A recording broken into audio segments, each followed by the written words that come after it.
Good morning. We're here at the Cape Charles Museum. Today's date is April the 3rd, 2024, and we're filming a oral history video, and I'm going to go ahead and let these fine folks introduce themselves. Good morning. My name is Steve Smith. Morphed into Smitty as my grandfather CC Smith, and my dad Billy Smith turned into a Smitty. One of my sons will certainly be a Smitty. Born and raised in Cape Charles. Both sides, both great grandparents came to Cape Charles basically at the start, 1884 circa. So maybe have the longest family ties in town left that run businesses and hang out. Glad to be here, honor and privilege. Andy Dunton, born and raised Cape Charles, and half of his family is my family. Pretty much been here from the get-go, and not only grew up here, but went to school here and barely graduated in 1986. School actually shut down because Andy graduated in 87.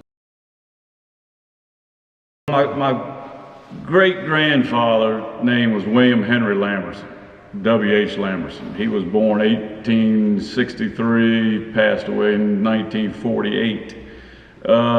Basically came here at the start of town.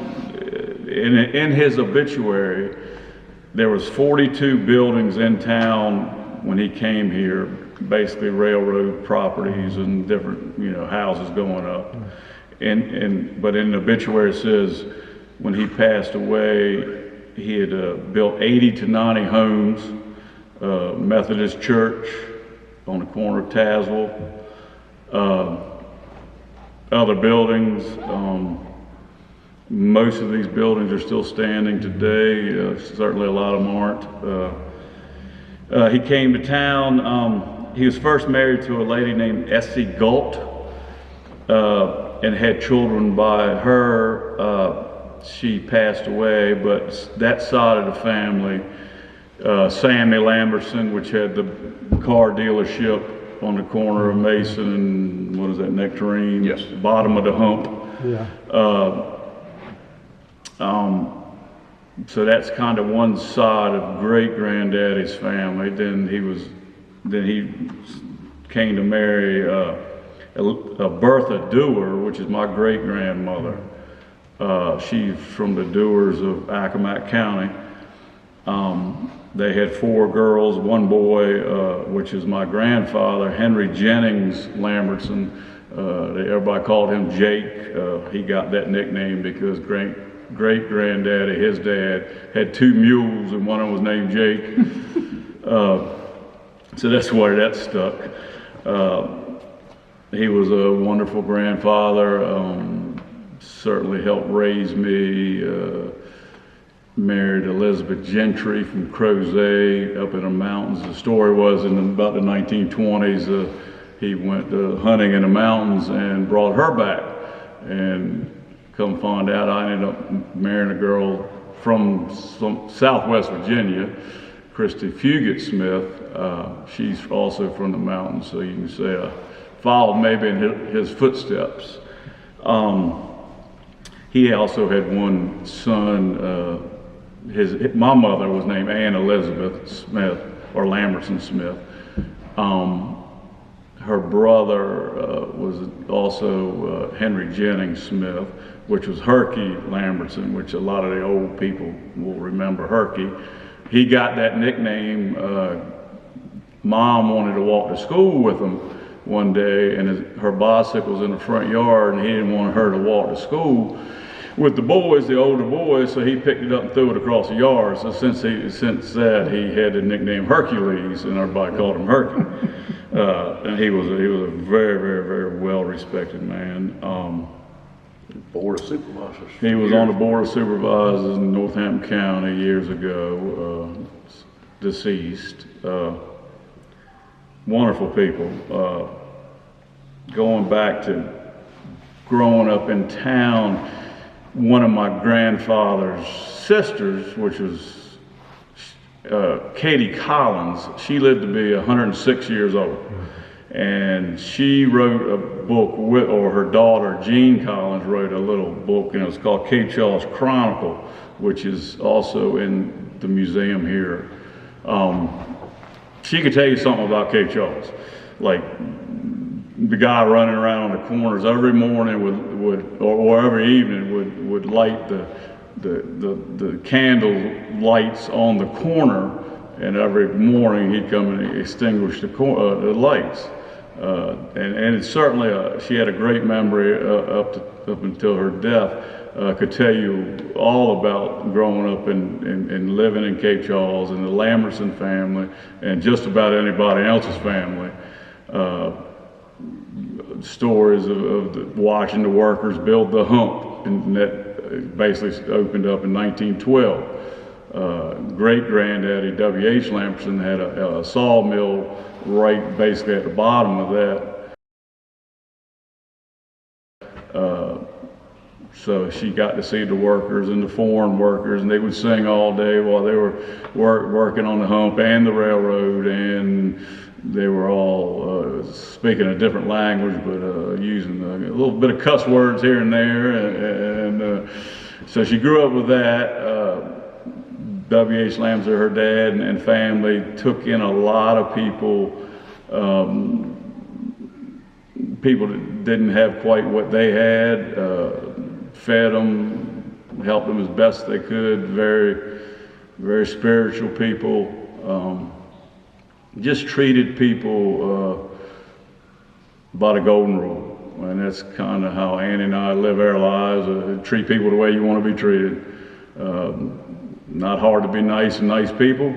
I'm glad of my heritage on both sides of the family, and hopefully I live the same kind of lifestyle. We'll talk about Blood Field, which is over basically where the concrete plant is. That kind of got a nickname. There was quite a few maybe saloons and bar things going on in town at the time for all the workers. A couple of them, 2 or 3 or 4, probably more than that, would get in fights, and they'd kind of tell them to walk across the footbridge of the harbor, which the harbor I guess was not completed really all that way, to the other side where they could basically fight it out and beat the hell out of each, of each other. So hence the name Bloodfield. Next time you do that, let me know. I'll go beep. Just beep at me. Now, Aunt Katie's husband also was in the hardware business, and they owned Collins's Hardware. And long story short, the last time they had the hardware store was where Watson's Hardware is now, and she sold it to Paul Watson, which was Chip and Bill's dad, for his boys to run. At the time, I do remember, well, I don't remember, but Dad always told me he and Granddaddy Smith bought the entire contents of the hardware store and piecemealed it out basically on the sidewalk to make the money back, and then the Watsons took over.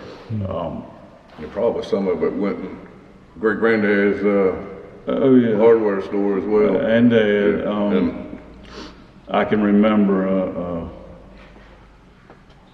well, I've got a couple of the pieces of hardware cases and the ones with, say, 8 foot wide, tall glass, but 8 foot wide with 50 drawers in it. Right. And also have the turnstile screw thing that's yay big with 200 drawers in it. They're all shaped like a triangle for different size screws and nails and stuff like that.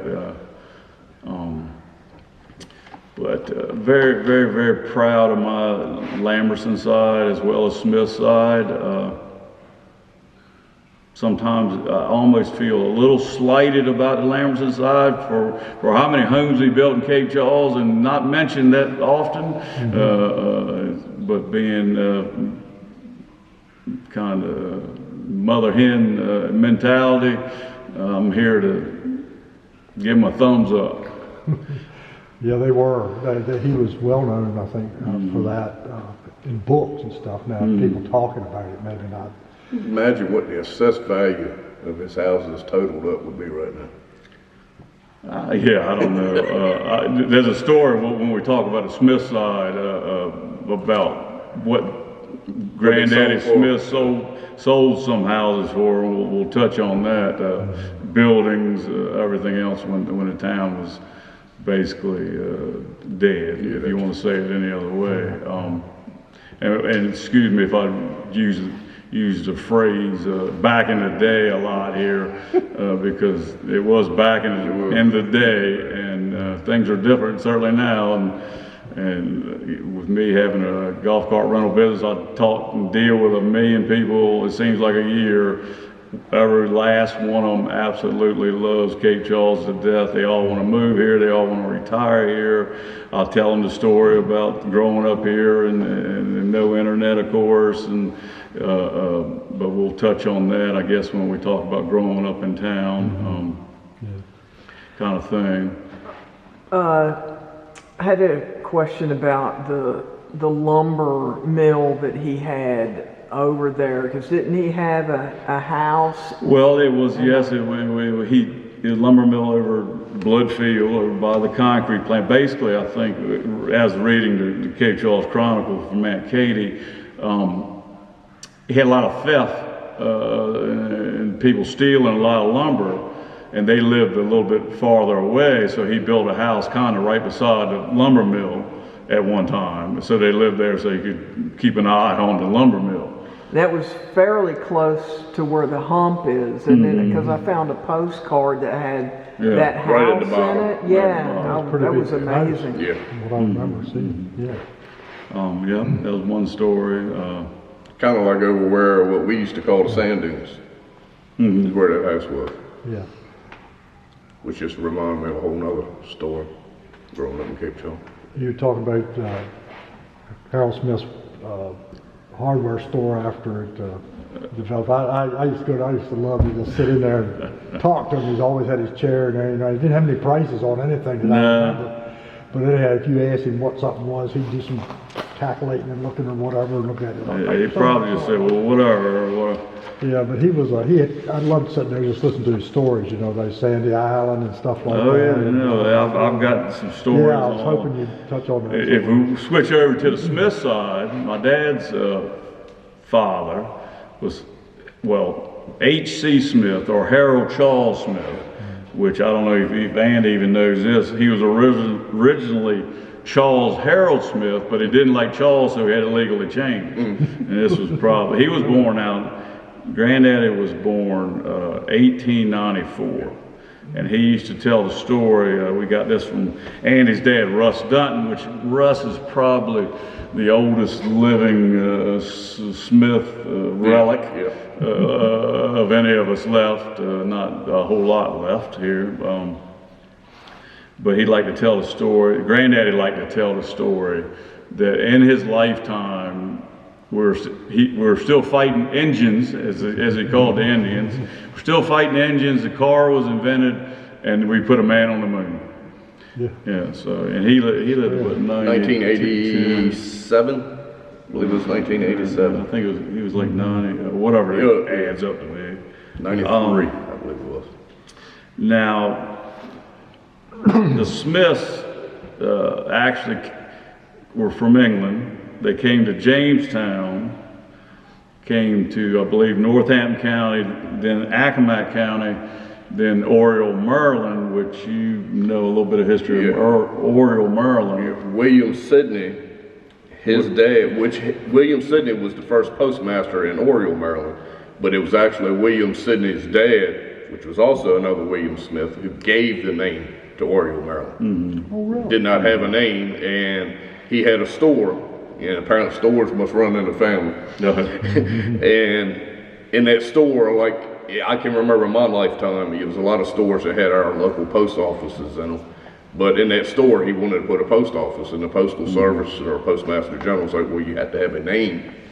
And they gave it the name Oriole because of the number of Orioles that were nesting in the area at that particular time. So that's where the name Oriole, Maryland came from. And William Sidney was the first postmaster of the post office that was in his dad's store. Didn't he later own the Oriole baseball? No, I'm just kidding. I wish. I wish. State bird. Yeah, wait, yeah, man, I'm sure he Let's do some did something. research. I'm sure he did something with the bird, a bird. Yeah. Well, Granddaddy H.C. Smith, he was originally in the grocery business. Then he got into the hardware business. He managed his sister's Alice, which is my great aunt, Andy's great aunt, something along that. Real estate holdings. She was married to a man named R.A. Parsons. If you look on Mason Avenue, up tall top, Danny Meyer just redid the Parsons building. Well, R.A.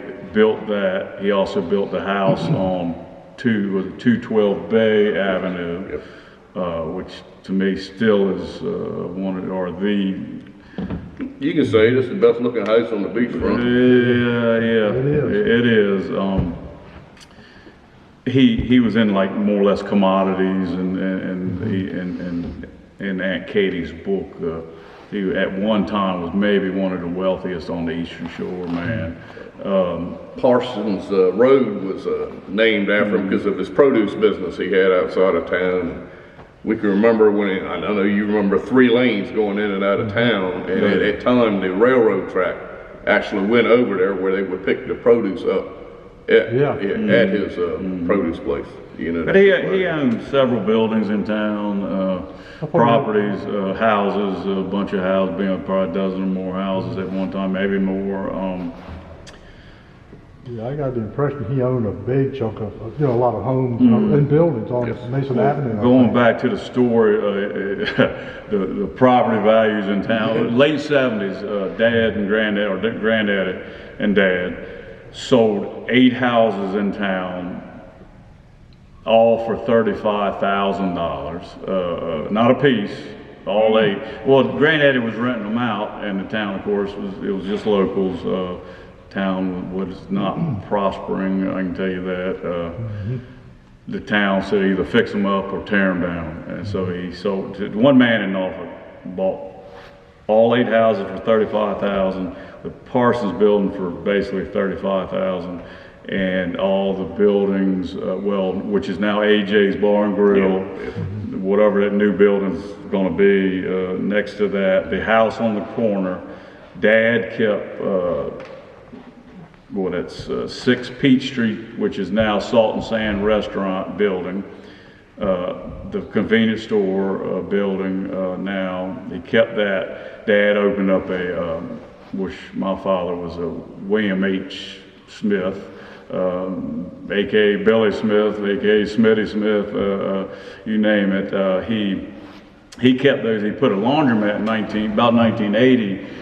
In the Salt and Sand, which is the Salt and Sand building now, and I ended up operating that till probably around, he passed in 2014, a couple years, but the town didn't really need it at that point.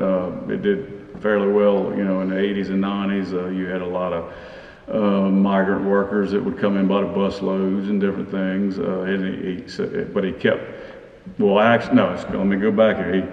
The convenience store building was a laundromat. The Salt and Sand building was Dad's shop, which he kept everything in, and he liked to tinker on building clocks and dead rise model. I got a couple of his whirly gigs. He was certainly a perfectionist. I did not inherit that trait about certain things. But the laundromat was handy because we'd go swimming at the harbor in the middle of the night.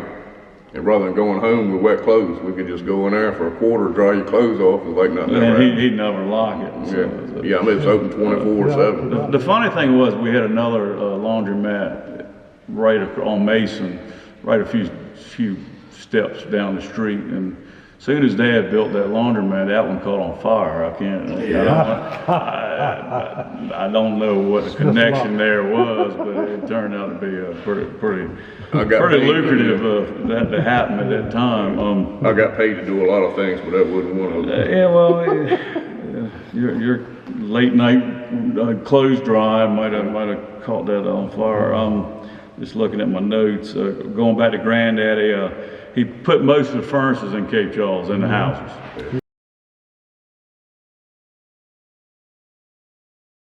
And he worked on a lot of things like that. And he ended up in the later years, probably during that too, he had a hardware store in one of the stores, bottom of the Parsons building. If you ever needed an old part, you could probably find it by digging through the shelves and behind the shelves. And like Bill was saying, rarely had a price on anything. He used to, and Andy, you'll remember this, he would put pennies in little brown paper bags, just collect pennies or just and we'd go by there as kids and he'd hand us a bag of pennies. Well, I've got a good friend, and Andy's friend, Jeff Conroe.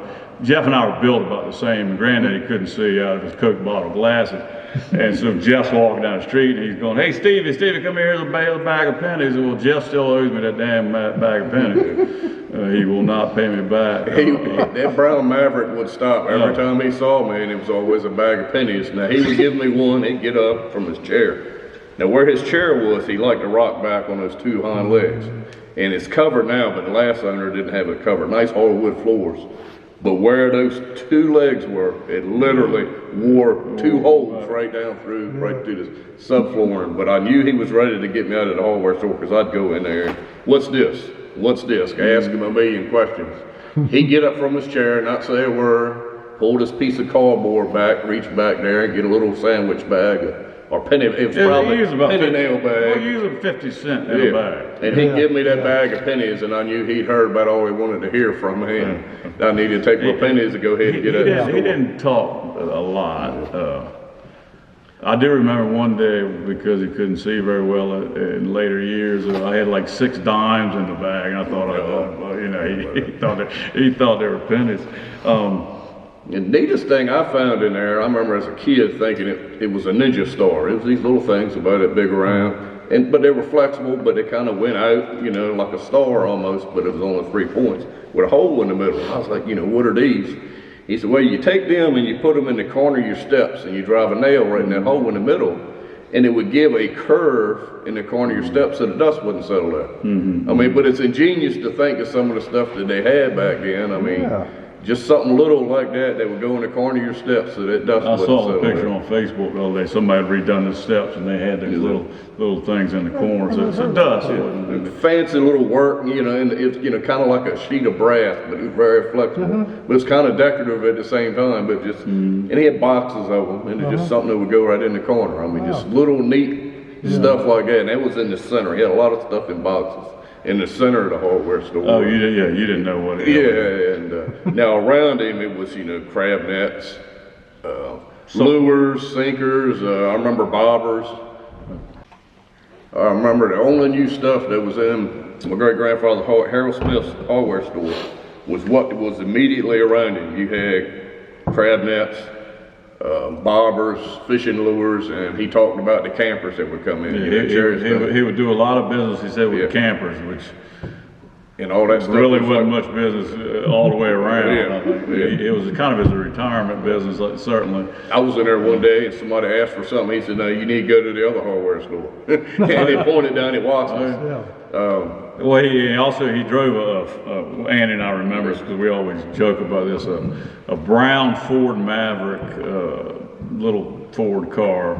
Did not have somehow, of course, he probably ran over on the street something, knocked the muffler off. Well, I don't think it ever went fast enough for the water to get out of it. They probably all rusted out. But you could hear him coming, which you wanted to know where he was, because, like I say, he couldn't really see that well with his glasses, but you could hear it coming. And I still joke each other about this.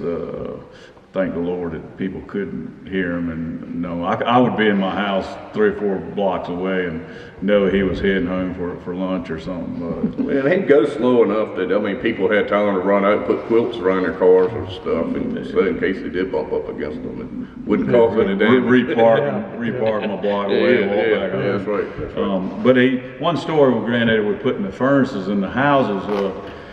It was I can't remember his last name, but an older fella, first name was Buck. And he told me the story one time of Granddaddy where Buck was a lot younger. He was like a boy when Granddaddy was certainly a man. And he got hired, Granddaddy actually would pay him $40 or $50 to put the furnaces in the house. And the first time he did this was a lot of money back in that day. But realized when he started to put the first furnace in the house that he was hired to do, he had to hire 5 of his buddies to help pick it up and take it in the house because it was so damn heavy. You couldn't do it. That's why Granddaddy was like, I'm not going to do it. I'll just hire some of these kids to do it. But it took him so many trips because every component was so heavy. Granddaddy was very, very conservative with his money. Very, very tight, which is thank you, Granddaddy. But he would help anybody in need if somebody needed something. He didn't spend it on himself. He built the house. The story is he built the house on 205 Madison Avenue. He was engaged to this lady. She was, I believe, devout Catholic. Of course, her daddy wanted Granddaddy to convert, or if that's the word.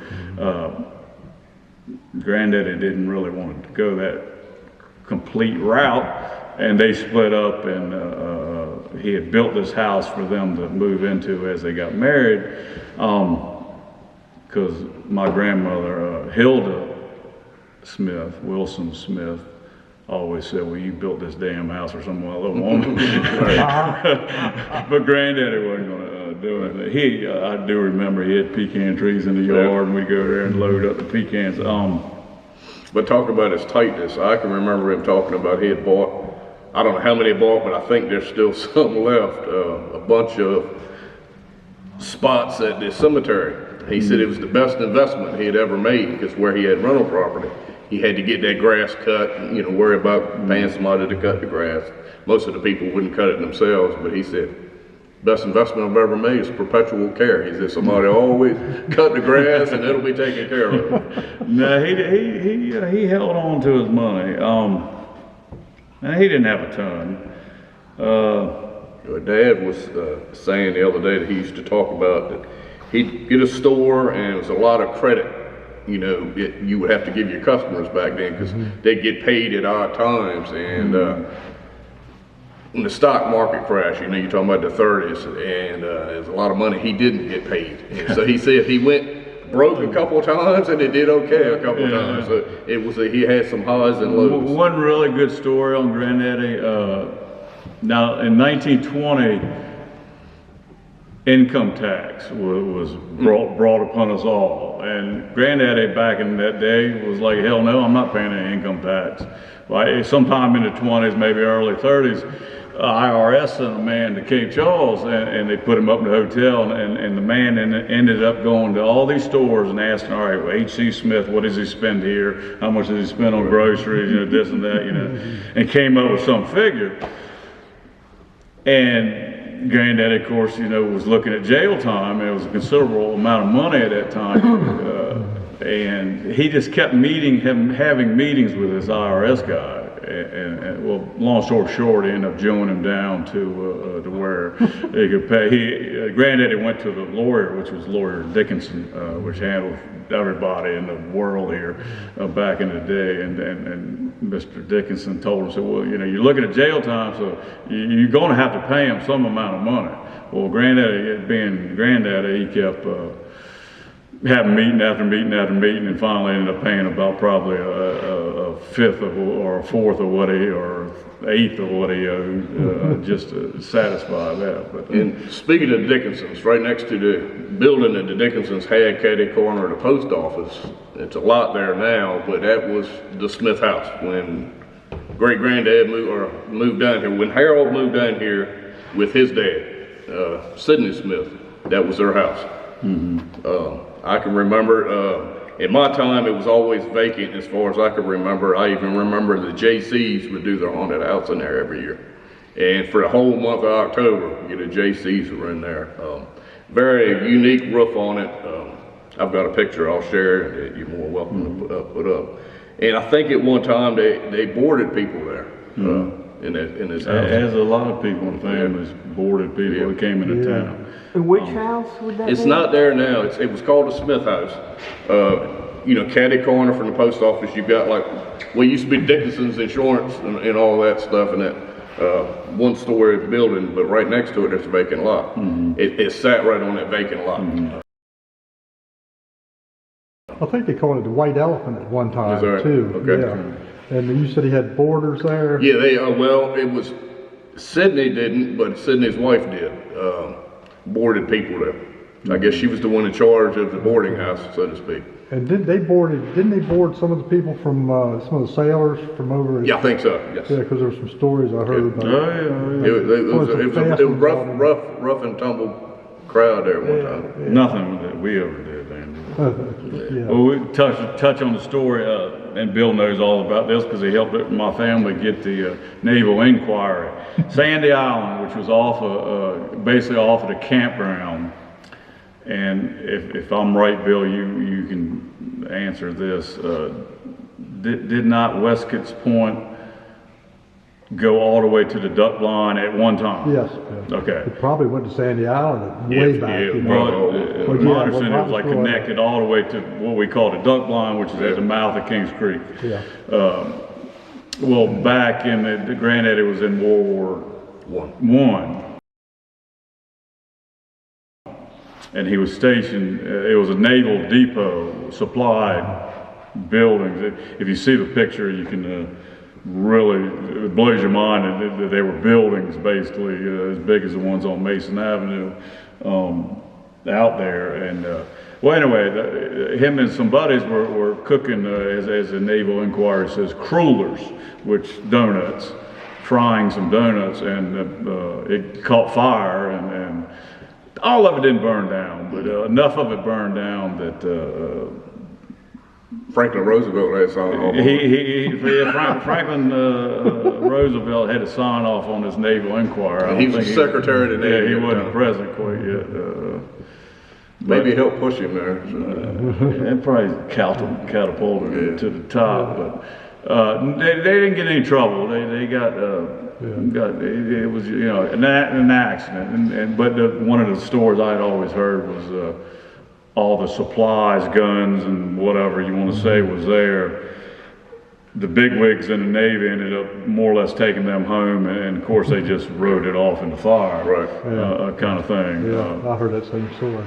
Which I always thought he missed the opportunity of having the first Krispy Kreme. I mean, you find he would have thought about it, I'm sure, trying to do something like that.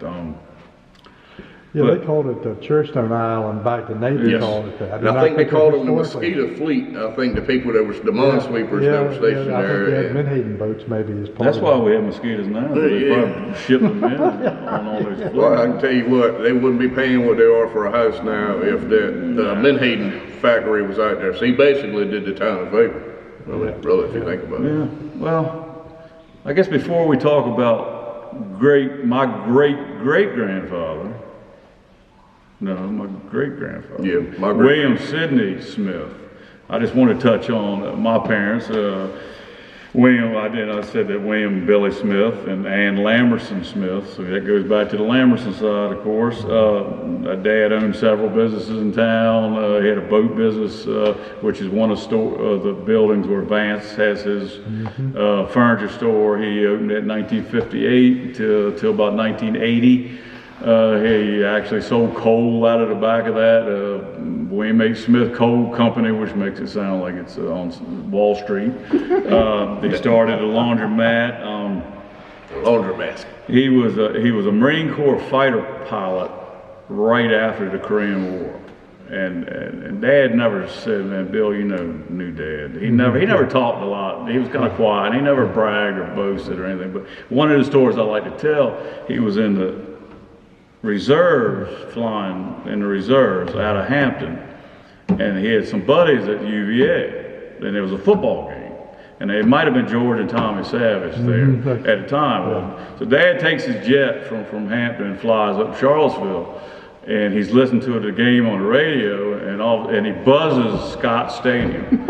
And he said on the radio he could hear the announcers going, where did the jet come from? The funny part was, he caught him by surprise. Well, he went back and landed in Hampton and told one of his buddy pilots, and he goes, well, I got some friends up there too. So he goes up there and buzzes stadium. Of course, when they see this jet coming across the mountain, they're looking out to see what this guy's going to do, and they got the numbers off the plane and called ahead, and that guy got in all kinds of trouble. But that is one other story. His command, no other pilot has confirmed this to me, because they said it could not happen, but Dad would never lie about anything or this. They had to take a training jet to California, and his commander said, I need somebody to fly out with another plane that we can fly back. So as they go out to California, they land, the commander went and landed his plane, the canopy flew off on landing, and that was the plane they were going to bring back. So they sat there in California, wherever it was, for like a week, and they just looked at each other and said, we got to get the hell out of here, we got to get back. And they took that jet with no canopy, flaps down, as low altitude as they could go for the speed was, keep it as slow as you can go, and flew to Arizona, where the graveyard is for plane parts. Oh yeah. And got a canopy put on and flew back. Now I've had people say that could not happen. The pilots have told me.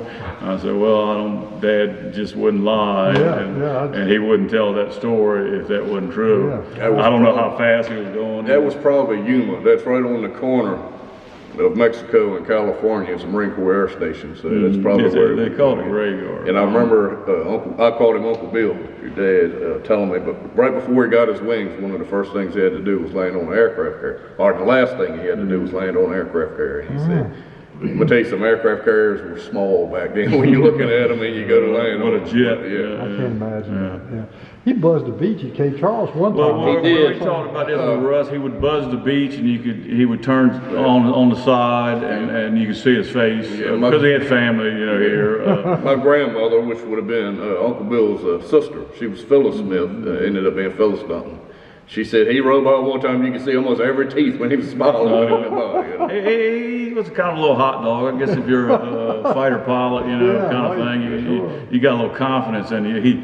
When he came back, he also was part of this flight club or a bunch of guys down the county at Scott Field had little airplanes. And Dad always held the record of 13 consecutive loops in a Cessna. Or a small plane. Of course, all those guys used to fly under the high rise of the bridge, Chesapeake Bay Bridge Tunnel. All the local pilots around here, my grandfather was a pilot, and they used to hang out as well. I remember when Uncle Bill used to hang out at the airport in Warewood.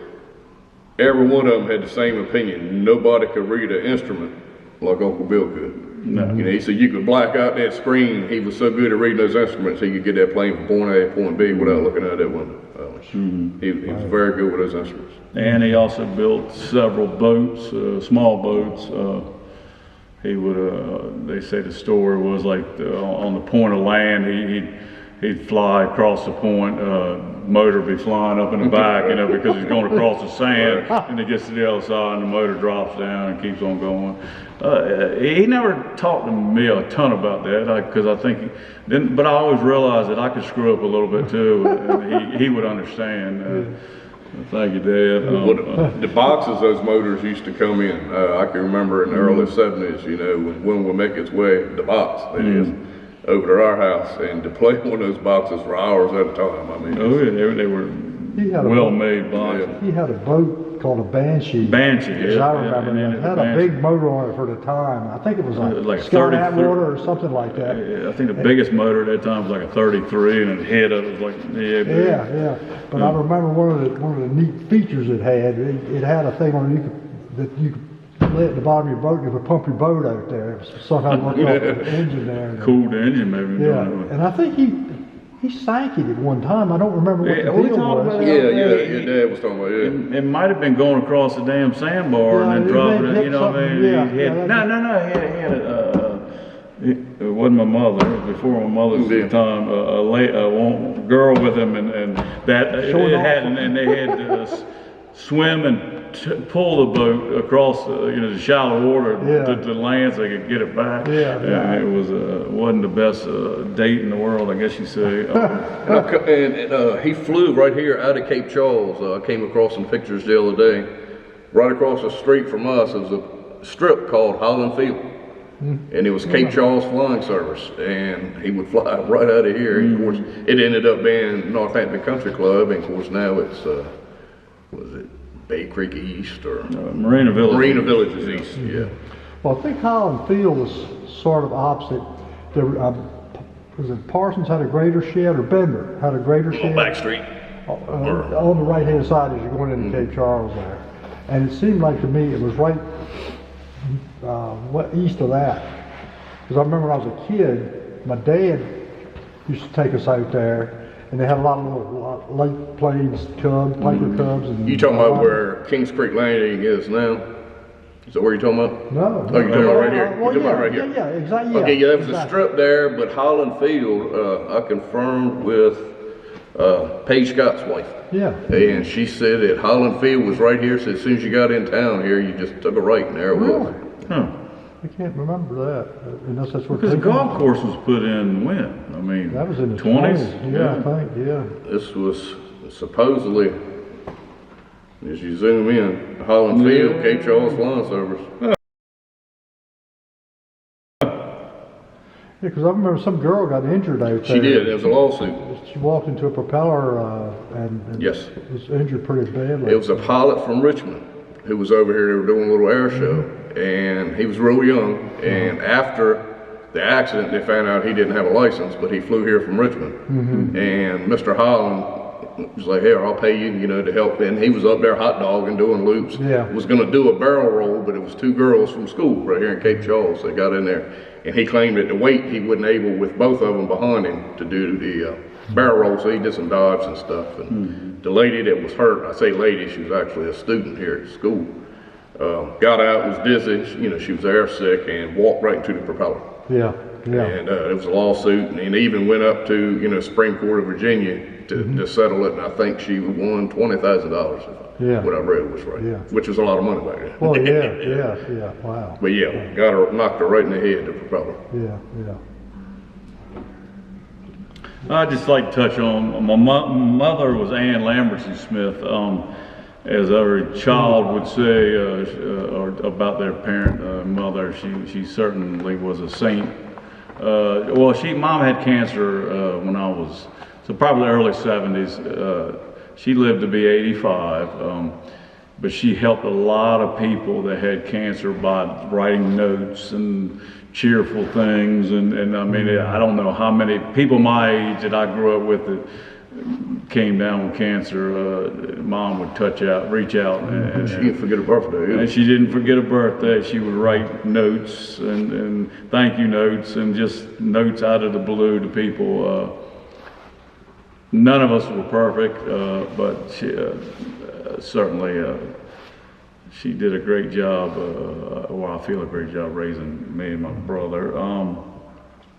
And my kids, I've got 3 kids, Palmer, Wade, and Henry. Palmer's 24, getting ready to get married this year. Wade is, and she works at Soil and Water Conservation District in Agmax. I'm proud of her. Went to Virginia Tech, graduated with more credits and her degree than her advisor told her than anybody in the history of Virginia Tech.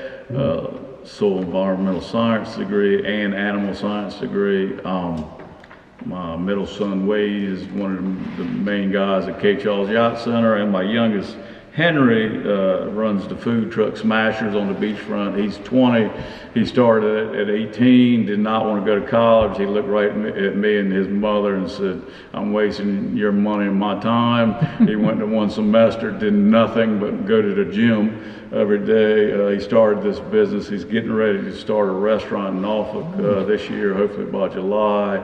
And he basically is the 5th generation Smith having businesses in Cape Charles since the start. Yeah.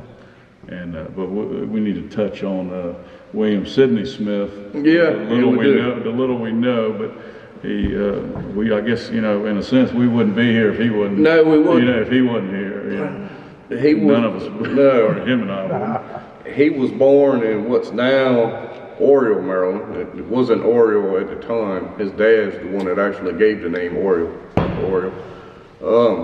Civil War came along, and Maryland was, well, I guess the whole country was split, but Maryland was really split. And he went with the Confederacy. He was at Gettysburg, a couple other major battles that he was actually there and part of, and then he was taken prisoner, and he was prisoner for the remainder of the war.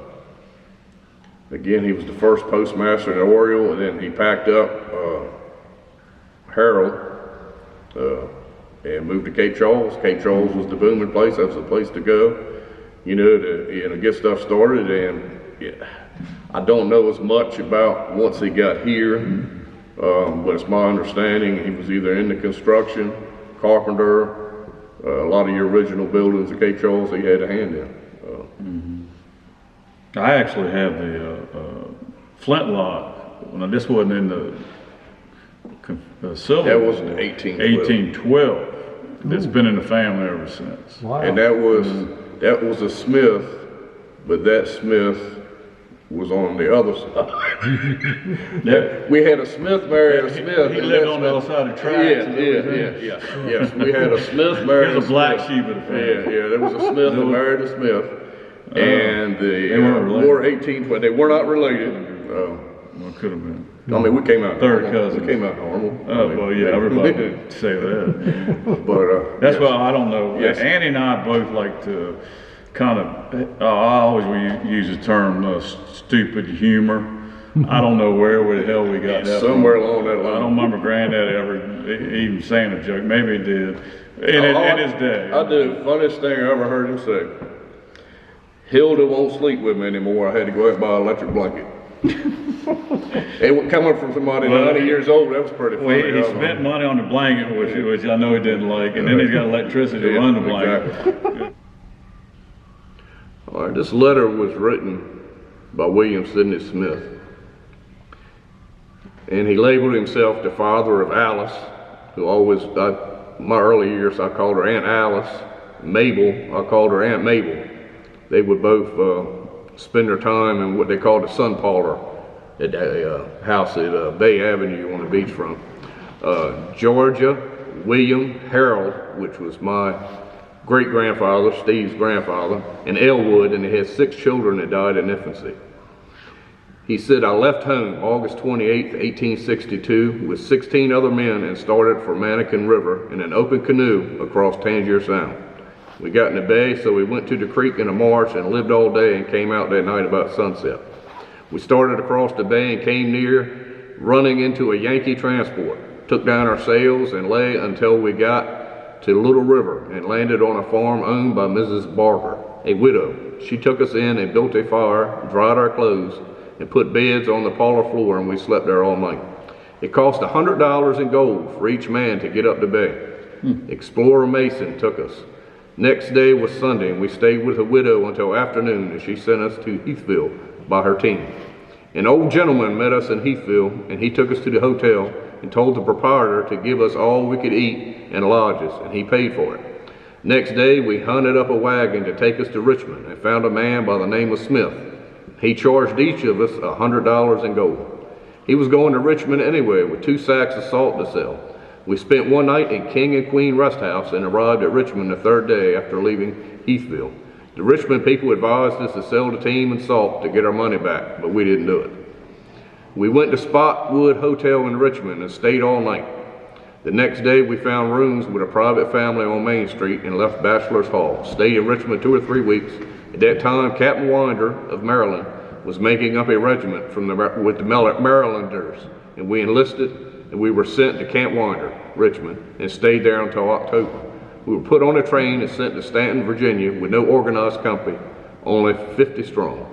After arriving at Stanton, we were sent to Winchester. Had to march 96 miles, took almost a week. Arrived there footsore and worn out. When we got there, we met another squad of Marylanders, same number as ours, and we agreed to combine, provided they would give us 1st and 3rd lieutenants, and they have a captain and 2nd lieutenant. We elected Gwynn for captain, John Pocus lieutenant, Forrest 2nd lieutenant, John Holland 3rd lieutenant, all from Maryland. Colonel James R. Herpert from Goldsboro, Major Thomas, Adjutant General, Captain Murray, and Captain Company A, Captain Torch, Company C. We marched up and down the valley all winter, had no tents issued, slept on the ground with a piece of oilcloth for a bed and carpet blanket. 1 width yard wide, 6 feet long. 2 slept together and put both pieces of carpet over us and a cartridge box for a pillow. Next summer, we went to Winchester again and attacked Milroy, about 10,000 strong, and captured all wagons and about 800 horses and artillery. The Yankees didn't know we were near. Milroy's men were in the field drilling. He left live men fighting and got away with 500 or 600 without horses.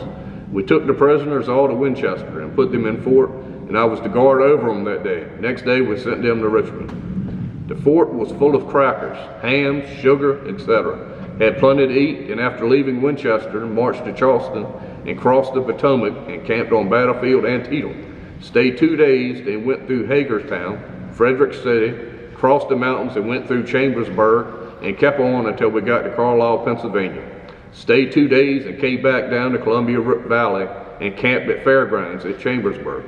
It rained all night and we took seats and made shelter, and by the time we got it fixed, General Stewart made us take them back as we were not allowed to touch anything in Pennsylvania. Going up Columbia Valley, we met lots of New York Home Guards who had been captured and paroled. They had so much to eat, seemed like a picnic. Our general made them halt and take off their shoes and told our men who were barefoot to pick out a pair to fit them. I happened to have shoes at the time. After we took what we wanted, told them to go home and stay there. Most of them were farmers. Left Chambersburg July 1st for Gettysburg. General A.P. Hill's Corps was engaged at Gettysburg all day July 1st. I was on sick list on march from Chambersburg. Doctor told me to go to the field hospital and stay until I got better and then report. I asked where the hospital was, and he showed me a big barn out in the field, flying hospital flag, and he told me to go there. I went and looked in. The place was full of wounded, and the doctors with saws and knives working with sleeves rolled up. All bloody, I walked around the barn and saw legs and arms piled up to the windows. 6 feet from the ground, I made up my mind to look for my company as there was no place for me. Started back to Gettysburg and going across the battlefield. Dead bodies were thick enough to walk from one body to another without touching the ground. Kept on until I found my company and joined them that night on the east side of Gettysburg. We laid all night and the next day until 4 o'clock in the afternoon. Then formed for a charge. Went about a half mile, came to a creek called Stony Creek. Started across and got halfway, and the Yankees started to fire on us. The sun was nearly down. Kept on and took first line of breastwork. Captured a lot of prisoners. They have a monument at Gettysburg showing Maryland's first day's charge. That night had spontaneous firing all night. I laid down that night for a while. When I woke up, found a dead Yankee lying close by me. One Yankee general came in our line that night and rode up to Colonel Herbert and asked what he was doing there. He told him that it was a New York regiment. That Colonel Herbert told him to give up his sword, that he was now a prisoner, and took all his staff. Colonel Herbert was wounded that night in 2 places, and Major Goldsboro, who was also wounded, we laid all next morning. That afternoon, orders came to move to left. We moved to the left 200 or 300 yards and formed into a line of battle and told us to prepare for charge. Just about Spangler Spring, formed in battle line after 2 o'clock and had to wait about 2 hours before making charge. The suspense was worse than fighting. At last orders came to charge, which we did as soon as we reached the brow of the hill. Yankees fired on us, bullets just raining and nearly wiped us out. A ball went through my cap. I felt for a hole in my head but didn't find any hole or blood. So I loaded my gun again and fired and then had to retreat. Out of 800 men in our company, there were only 200 to 300 at roll call the next morning. I was taken prisoner at Petersburg and taken to Point Lookout the 2nd of April and stayed until June 19th. I was in a battle at Winchester, Strasburg, Cold Harbor, Gettysburg, Petersburg, Squirrel Land Road, George H. Stewart's Brigade, Allegheny Johnson's Division, Ewell Corps. William Smith enlisted early in September 1862 as a private in Company F, 2nd Regiment of Maryland Infantry, and was captured at St. Petersburg, where he remained a prisoner until the end of the war.